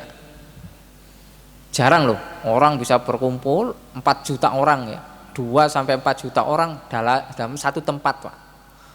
Jarang banget. Ya. Berpakaian dengan pakaian yang sama. Nanti kita di Padang Mahsyar kita semua tidak berpakaian Pak. Nggak pakai alas kaki, nggak bersunat. Ustaz, nanti lihat-lihatan gimana? Nggak kepikiran. Nanti lihat-lihatan. Ya, itu sudah nggak kepikiran. Ya. Nah, itu kita terlalu berkhayal. Kita terlalu berkhayal itu. Ya, nggak bakal kepikiran. Nah, itu jadi samanya dalam segi itu. Ya, berkumpul di tempat yang sama, berpakaian dengan pakaian yang sama. Nah, itu bedanya kalau di Arafah pakai ihram. Kalau nanti pada Mahsyar tidak berpakaian. Dalam artian itu kan satu seragam. Ya, ini yang berpakaian putih-putih aja. Ini nggak berpakaian, kan seragam gitu. Ya. Kemudian kesamaan yang berikutnya adalah tidak mengenal kasta, Pak. Sama. Raja, ya, kalaupun Raja Salman ikut atau presiden, ya Pak Prabowo ikut haji, tetap pakai ihram, Pak. Ya, pakai ihramnya juga putih, nggak mungkin biru, Pak, nggak mungkin merah, nggak mungkin, sudah putih juga sama. Ya, jadi tidak dibeda-bedakan, miskin, kaya, hitam, putih, ya, berkulit hitam, berkulit putih, semuanya sama. Ya, dan itulah nanti yang akan kita alami di Padang Mahsyar di hadapan Allah Subhanahu wa taala. Tidak peduli kita kulit apapun, dari bangsa manapun, dari suku apapun, tidak peduli, Pak. Ya, kaya atau miskin, yang bisa membedakan kita hanya masalah ketakwaan saja di sisi Allah Subhanahu wa taala. Ya. Adapun perbedaannya nanti di Padang Mahsyar, ya, tidak ada harapan lagi, Pak. Kalau di Padang Arafah masih ada harapan untuk kita bertobat lagi, untuk kita melakukan amalan tambahan. Ya, setelah itu kan selesai. Setelah itu kita melaksanakan amalan-amalan lagi, masih ada harapan menambah amal soleh. Tapi nanti di Padang Arafah nggak bisa. Ya, Padang Mahsyar nggak bisa. Kita hanya nunggu saja. Ya, mau amal soleh udah tutup, nggak bisa, Pak. Ya. Oleh karena ma'asyiral muslimin rahimani wa rahimakumullah. Ya. Itu yang kemudian harus menjadi perhatian ya bagi kita semua ya. Kemudian dalam keadaan fisik dan suasana ya. Kalau di Arafah jamaah haji itu berkumpul di bawah terik matahari. Nanti juga demikian. Ya, hanya saja bedanya kalau di Arafah bisa milih. Ada yang di bawah terik matahari, bisa di dalam AC, bisa di dalam tenda. Tapi di padang mahsyar nggak bisa milih. Nggak bisa, Pak. Matahari sangat dekat sekali. Ya, dan itu yang hanya bisa membedakan kita hanya amal soleh kita. Ya, ada orang yang tenggelam dengan keringatnya, ada orang yang karena dengan amal soleh yang banyak, yang berkualitas sehingga dia tidak tenggelam dengan keringatnya, diselamatkan oleh Allah Subhanahu wa taala. Ya. Lalu kemudian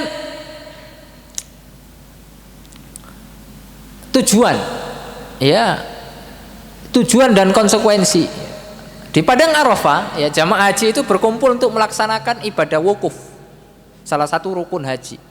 Bahkan itu rukun terbesarnya ibadah haji.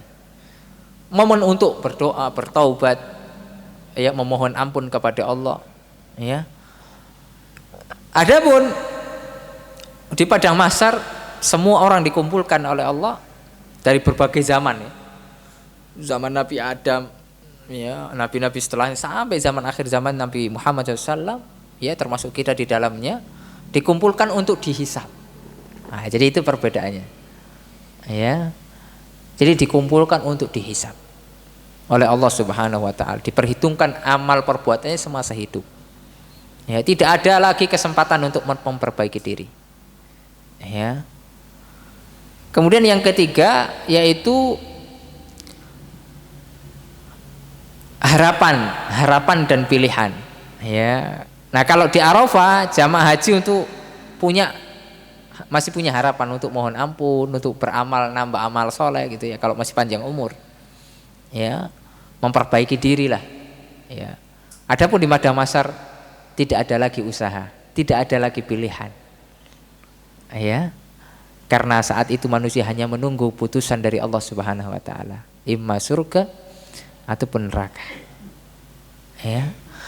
Nah, jadi itulah beberapa hal ya tentang bahwasanya hari Arafah itu bisa dikatakan miniatur, tapi bukan sepenuhnya. Ya, hanya sebagian kecilnya miniatur padang mahsyar. Sebagaimana di dalam sebuah hadis Rasulullah SAW bersabda, "Innakum satarawna rabbakum kama tarawna hadzal qamara la tadamuna fi ru'yatihi." Sesungguhnya kalian akan melihat Rabb kalian sebagaimana kalian akan melihat bulan. Dalam artian para ulama mengatakan ini adalah persamaan antara melihat dengan melihat. Bukan berarti Allah seperti bulan, tidak. Tapi kata Rasulullah SAW, kita melihatnya tanpa berdesak-desakan. Kita akan melihat Allah sebagaimana kita melihat bulan. Ya, gimana sih kalau kita sekarang melihat bulan? Ada nggak desak-desakan? Enggak. Semua orang melihat di tempatnya masing-masing, bisa lihat. Tidak berdesak-desakan. Begitu juga lah kita nanti akan melihat Allah demikian. Ru'ya birru'ya. Ya. Ini kan menunjukkan bahwasanya miniatur ya kita untuk bisa nanti di surga Allah Subhanahu wa taala, dalam melihat Allah Subhanahu wa taala digambarkan ya, dikasih contoh, dikasih permisalan sebagaimana kita melihat bulan. Ya. Begitu juga ketika di Arafah ya, dikasih sedikit gambaran walaupun tidak sama sepenuhnya sebagaimana sudah kita sebutkan tadi dari sisi kesamaan dan perbedaan ya. Dari sisi kesamaannya ya nanti itu keseragaman tadi ya, sama-sama pakaiannya putih ya, ini sama-sama enggak pakaian ya, kemudian berkumpul dalam satu tempat ya, kemudian tidak ada bedanya, tidak ada lagi kasta di situ. Ya, itu persamaannya. Tidak ada lagi kasta kaya, miskin, semuanya berkumpul satu. Kulit hitam, kulit putih. Enggak ada lagi pilih-pilihan, enggak ada. Ya, walaupun tentunya ada perbedaannya seperti tadi ya kita sebutkan bahwasanya masih ada harapan. Kalau di padang Arafah, kalau di padang mahsyar nggak ada lagi harapan, ya, nggak ada lagi pilihan, nggak ada lagi agar kita nanti bisa berusaha kembali, tidak bisa. Itu kalau di padang mahsyar, ya. Kemudian momennya, tujuannya, bahwasanya kalau di padang Arafah itu untuk ya menunaikan rukun haji, bahkan rukun haji yang terbesar. Adapun nanti di padang mahsyar apa? Tujuannya satu, apa itu? Hisab. Ya. Tinggal menunggu saja. Ya. Kemudian dalam keadaan fisik suasananya. Ya, kalau di padang Arafah masih bisa milih. Di bawah terik matahari secara langsung atau ya bisa milih tempatnya. Nah, kalau di padang mahsyar nggak bisa. Semuanya berada pada titik di mana matahari dekat sekali. Yang membedakan nanti adalah amalannya.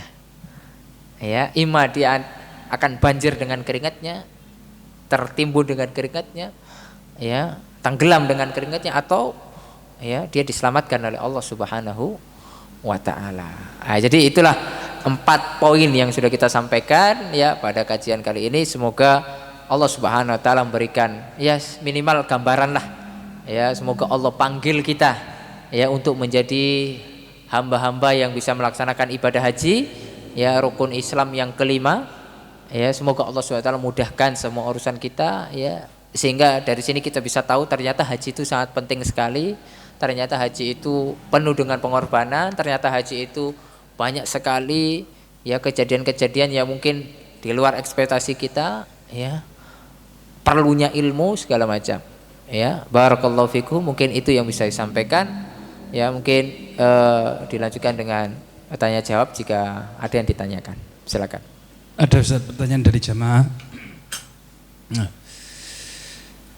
jika sudah daftar haji reguler, namun perkiraan berangkat masih lama, kurang lebih 2045, tapi memiliki rumah lebih dari 1, apakah wajib dijual dan mendaftar haji Furoda atau ONH plus?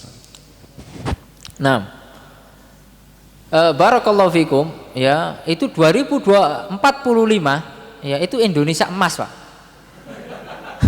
Katanya kan gitu ya, menuju Indonesia emas itu 2045. Ya, sedangkan kan kita belum tentu hidup, Pak. Walaupun Indonesia emas kan kita belum tentu emas.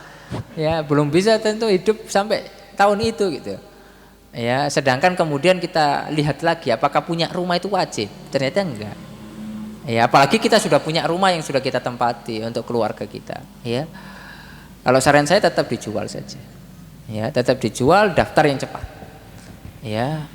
Karena kita tidak tahu umur, Pak. Barangkali nanti setelah haji dapat rezeki lagi, bisa beli rumah lagi. Ya, dan itu sudah banyak kejadian seperti itu. Ya. Cuma kadang kita kurang iman, Pak. Kurang iman. Itu aja. Ya. Karena tidak ada ceritanya. Ya, orang haji habis itu pulang miskin. Ya, enggak ada, Pak. Ya. Justru orang, masya Allah ya, setelah haji Allah bukakan pintu-pintu yang awalnya nggak terkira, baik itu dari pintu dunianya ataupun pintu-pintu kebaikan. Bisa jadi dibukakan pintu hidayah untuk keluarganya, bisa jadi dipintukan pintu-pintu rezeki untuk yang lainnya. Ya, itu nggak 1 2, Pak, dan itu banyak banget. Hanya saja kita yakin atau enggak, itu saja. Ya. Oleh karena ma'asyiral muslimin rahimani wa rahimakumullah, kalau kita yakin ya bahwasanya harta adalah titipan bukan milik kita, ya, dan kita punya hak, Pak, untuk menggunakan harta kita. Kita punya hak untuk menggunakan harta kita, pengorbanan kita untuk akhirat kita. Ya, kan kita udah capek, Pak, bekerja udah puluhan tahun. Masa iya sih kita nggak pengen menyenangkan diri kita untuk pergi ke melihat Ka'bah gitu. Pergi ke Baitullah. Ustaz, tapi kan nanti gimana? Ini kan saya menyiapkan untuk anak-anak saya. Udah, jangan pikirkan itu. Ya, anak-anak kita tuh bisa nyari sendiri, Pak. Untuk urusan dunia anak kita tuh gak disuruh pun nyari dia. Urusan makan nyari dia. Urusan tempat tinggal bakal nyari. Tugas kita aja menyiapkan akhiratnya, pendidikannya, agamanya. Ya, karena Itu yang susah tuh. Kalau nggak disiapkan sejak kecil susah. Nanti dewasa jarang tuh. Yang mau nyari ngaji, yang mau nyari akhirat itu jarang. Tapi kalau urusan dunia nggak perlu kita pikirkan. Kecuali kalau kita sudah berlebih segala macam, akhirnya kita kasih aset, itu tidak ada masalah. Ya, tapi ini posisinya adalah pilihan gitu loh. Ya, posisinya pilih antara untuk diri kita sendiri, ya, untuk kebaikan akhirat kita, ya, ataupun kita kemudian meninggalkan untuk anak-anak kita, sedangkan kita yang sudah berjuang kemudian kita nggak haji, nggak umroh gitu. Ya, perlulah kita mengasihani diri kita karena kita yang butuh amal soleh yang banyak itu. Ya, karena belum tentu juga ketika anak kita tinggali dengan peninggalan kita itu, habis itu digunakan, ya habis itu rukun-rukun, habis itu ya kita nggak tahu. Ya, wallahu a'lam. Ya, oleh karenanya ma'asyiral muslimin rahiman wa rahimakumullah. Ya, tetap prioritaskan ya kewajiban yang telah Allah wajibkan kepada kita. Allah akan ganti dengan pintu-pintu yang lain yang banyak sekali. Ya, kuncinya adalah satu, yakin karena Allah Subhanahu wa taala. Barakallahu fikum. Pertanyaan berikutnya Ustaz. Waktu mengantar famili hajian kemarin, saya melihat ada seremonial adzan dan iqomah Ustaz ketika mau berangkat Ustaz. Apakah itu ada syariatnya? Wallahu alam ya, saya belum tahu khusus gitu ya, belum tahu secara khusus dalilnya. Ya, apa namanya? Kan namanya ibadah kan butuh dalil. Ya, berarti kan kita nggak boleh ibadah kalau tanpa dalil. Ya, seperti tadi di kajian subuh itu, Ustadz, apa namanya?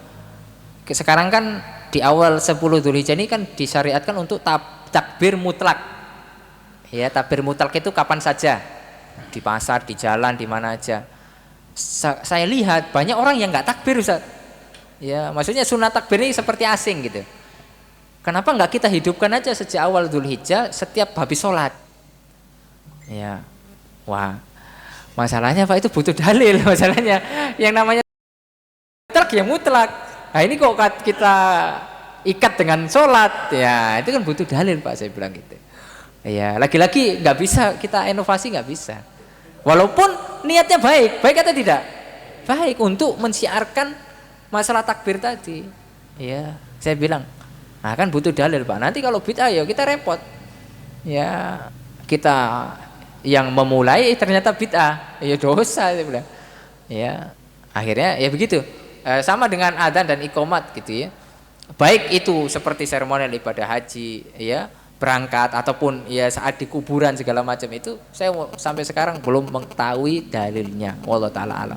Kalaupun nanti ada saya tahu dalilnya, ya dan itu sahih, ya insya Allah kita amalkan. Ya, tapi selagi saya belum tahu ya saya wallahu alam. Ya selama ini belum tahu, wallahu alam. Baik, dari ruangan barangkali ada yang mau ditanyakan jemaah. Ada yang mau bertanya? Oke, ada dua Ustaz. Silakan. Jangan tanya ya, Ustaz tata cara haji koboi gimana? Jangan.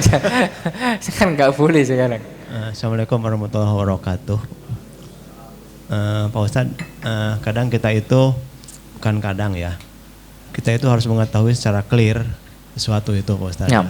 Ketika kita clear, pikiran kita dan jiwa kita itu menuju ke sana. Nah ini saya belum clear masalah di padang mahsyar itu Pak Ustadz ya. Tadi kan kayak padang mahsyar kan sebetulnya itu bagian dari hari akhirat ya Pak Ustadz. Berarti kan dimensinya udah lain dengan kondisi sekarang. Iya. Nah, bisa nggak ada keterangan atau gambaran lebih clear seperti apa keadaan di sana Pak Ustadz ya? Nunggu sampai ada yang bilang ribuan tahun atau seperti apa? Kan kalau nunggu lama itu kan pasti ada rasa haus gitu Pak Ustadz ya. Bosan lapar, gitu ya. Bosan. Stres gitu kan. Nah itu harus clear Pak Ustadz ya. Iya. Sehingga orang itu percayanya itu benar bahwa Anda akan ke sana gitu loh. Jadi gak boleh keterangannya itu gak boleh sepotong-sepotong. Bisa nggak ada gambaran yang utuh dan clear dan kita bisa menjangkaunya sekarang gitu loh. Iya. Sehingga kita tuh benar-benar kita ke sana gitu loh. Kayak gitu. Terima kasih Pak Ustaz. Ya, barakallahu fiik. Ya, kalau secara utuh ya penjelasannya butuh kajian khusus. Butuh kajian khusus ya tentang itu karena itu fase hari akhir. Ya, hari akhir itu kan panjang. Mulai gerbangnya adalah kematian, ya, barzakh, baru setelah itu adalah kebangkitan. Ya, kebangkitan itu kan nanti macam-macam lagi. Ya, di padang mahsyar itu nanti juga ada hisab segala macam, nanti kondisinya ya kita semuanya haus. Nah, nanti di situ ada telaga. Ya, orang-orang yang haus itu nanti di situ ada telaga. Makanya kalau kita mengikuti sunnah, tenang, kita bisa minum di telaga itu. Ya, kita bertauhid, ya istiqomah sampai mati, kita akan minum di telaga itu dan tidak akan haus lama-lamanya. Ini secara singkat aja.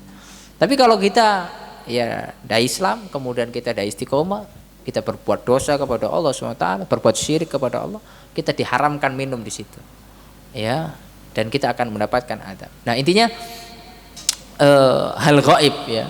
Kalau hal gaib itu memang tidak bisa kita apa istilahnya cerna dengan atau bandingkan dengan yang ada di dunia, ya. Baik itu nanti Ustaz nunggunya kan berapa ribu tahun, nanti kita bosan segala macam, itu memang tidak bisa. Ya dibandingkan dengan urusan-urusan di dunia. Ya itu kita tidak tahu kaifiahnya bagaimananya, ya, tapi ala kulli hal itu adalah perkara yang gaib, ya. Kita hanya menceritakan apa yang sudah ada dalilnya. Kita nggak bisa melampaui itu, ya. Kalau kita melampaui itu kita terlalu berlebihan dan itu tidak boleh, ya. Insya Allah lah ada waktu nanti kita akan bahas khusus, ya, tentang perjalanan akhirat, ya, perjalanan akhirat.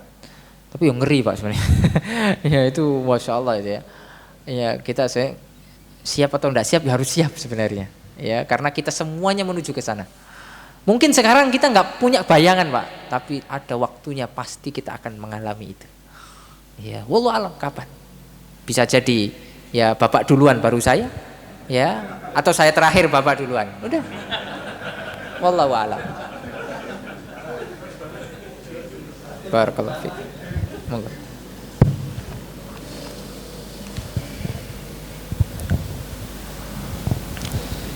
Bismillah. Ustaz, ketika kita berdoa dari zuhur sampai maghrib, itu apakah ya itu yang ada pertanyaan pertama? Apakah benar-benar mengangkat terus menerus, mengangkat tangan terus menerus? Kalau pegal itu bagaimana gitu kan? Iya. Terus kedua, berdoanya itu kan banyak. Apa aja bisa kita doa gitu kan? Nah kalau misalkan kita takutnya lupa dengan redaksi doa-doa itu kan bisa kita catat, gitu ya. Itu boleh kita bawa catatan atau mungkin apakah boleh minta bantuan ChatGPT misalkan untuk nyusun doanya gitu? Iya. Apakah diperbolehkan seperti itu? Nah, barakallahu fiik. Nah, apakah terus mengangkat tangan dari zuhur sampai maghrib? Ya nggak harus. Ya nggak harus. Misalnya setiap 10 menit, pegel turun.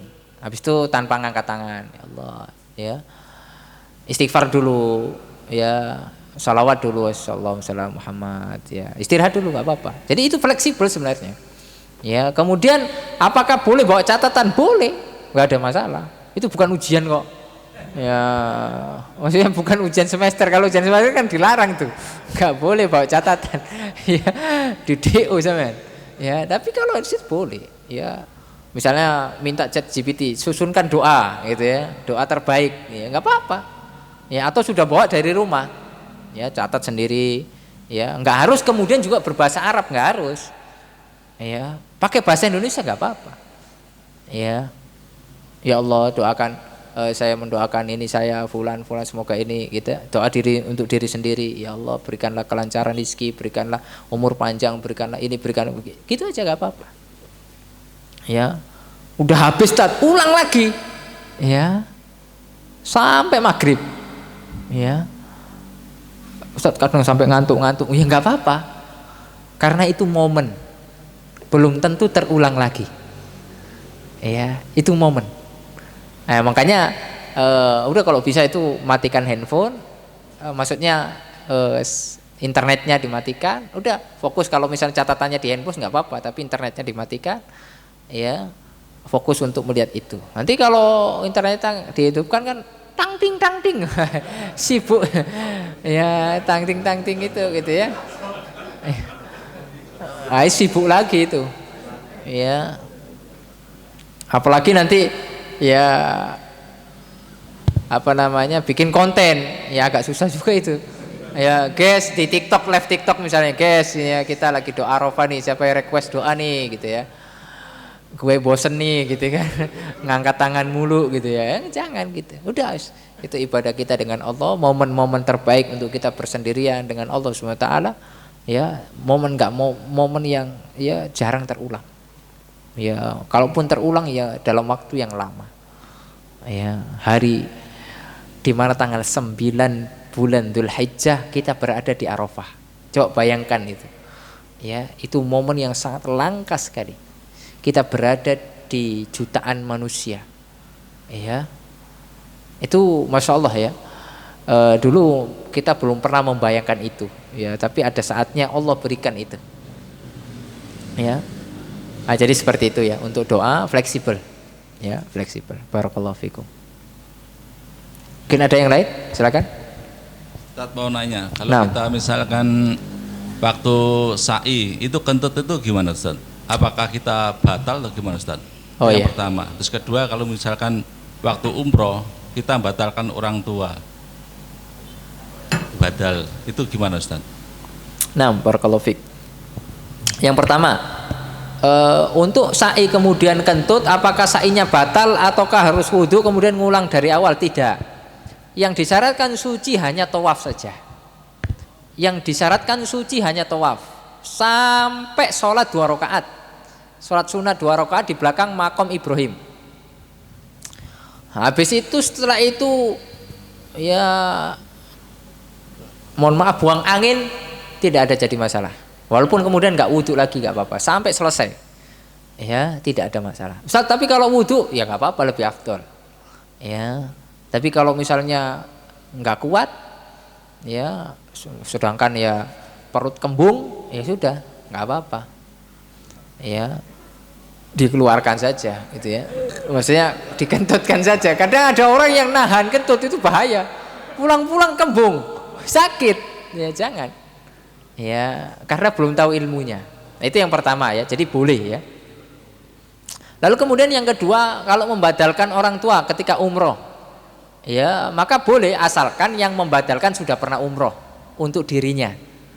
Begitu juga haji, yang membadalkan haji sudah pernah haji. Ya, jadi jangan sampai ada madhab ya rapel. Ya, 1 orang 5 orang, 1 orang badal 5 orang, nah itu bahaya. Ya, makanya ini sangat sering terjadi orang-orang yang hanya sekedar nyari uang, badal haji harganya 5 juta. Tapi 1 orang bisa membadalkan 10 orang. Kan lumayan tuh dapat 50 juta. Ya, tapi 10 orang yang dibadalkan, ya itu kan tidak boleh. Ya, jadi 1 kepala berarti ya 1 orang. Ya, jadi seperti itu. Jadi syaratnya harus sudah umroh dulu kalau umroh, kalau haji ya harus haji dulu. Sudah haji dulu. Ya, baru bisa membadalkan. Ya, dan ini hadisnya sahih ya, hadis Subrumah. Ya, tentang masalah badal. Ya, barakallahu fikum. Apa masih diizinkan pertanyaan Ustaz? Iya, silakan. Pertanyaan Ustaz, kita tahu bahwasanya tadi di melontar jumroh itu sangat berat perjalanannya, juga crowdednya Ustaz. Iya. Apakah ada keringanan bagi orang tua untuk diwakilkan Ustaz? Dan jika ada keringanan untuk orang tua, apakah juga ada batasan-batasan lain untuk diwakilkan ke orang lain yang selain orang tua? Nah, iya, kalau melontar jumroh bisa diwakilkan, terlebih untuk yang sepuh atau ibu hamil ataupun orang-orang yang tidak mampu lah melakukan perjalanan itu, perjalanan jauh, karena itu lumayan tuh, capek banget. Ya, tapi ya kalau orang sehat ya nggak boleh. Ya nggak boleh diwakilkan. Tapi kalau ada udzur seperti orang sepuh ya dan hamil ya, ataupun orang-orang yang lemah ya fisiknya walaupun belum sepuh maka dibatalkan, dalam artian boleh diwakilkan oleh anaknya bisa jadi atau oleh temannya yang satu rombongan ya.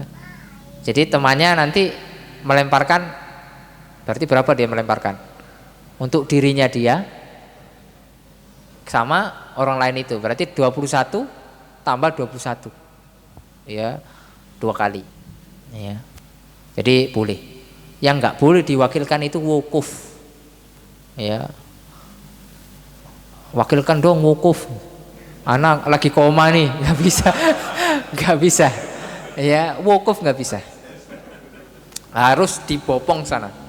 Makanya ambulan itu semua sana ya, orang-orang koma yang di rumah sakit itu pas, kalau yang lain nggak ada masalah ya, nggak mabit di Musdalifah, kemudian setelah habis habis wukuf itu kembali lagi ke rumah sakit nggak ada masalah. Yang penting wukufnya itu ya, yang penting wukufnya itu. Kalau yang kayak mabit lempar jumrah itu kan bisa dam ya, apalagi orang yang koma kan nggak ada masalah, udzur itu, udzur syar'i. Tapi kalau pas wukufnya nggak bisa. Adapun yang lain bisa ya, masih ada keringanan lah, ada celah lah ya, itu untuk, nah itulah kebaikan Islam ya, itulah hikmah indahnya Islam itu ya, dalam mengatur tatanan sosial ini ya, terutama dari ibadah haji itu sendiri ya. Barakallahu fikum. Jadi hukumnya boleh ya. Cukup Ustadz karena sudah jam 11 Ustadz. Taib, siap. Barakallahu fikum, semoga kajian kita bermanfaat ya. Semoga mungkin sekarang kita membayangkan, semoga nanti bulan Idul Hijjah berikutnya kita ada di sana ya.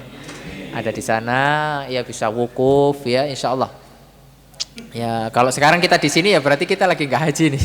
Ya, tapi insyaallah kalau nggak tahun ini, tahun depan. Kalau nggak tahun depan ya tahun depannya lagi. Ya insyaallah.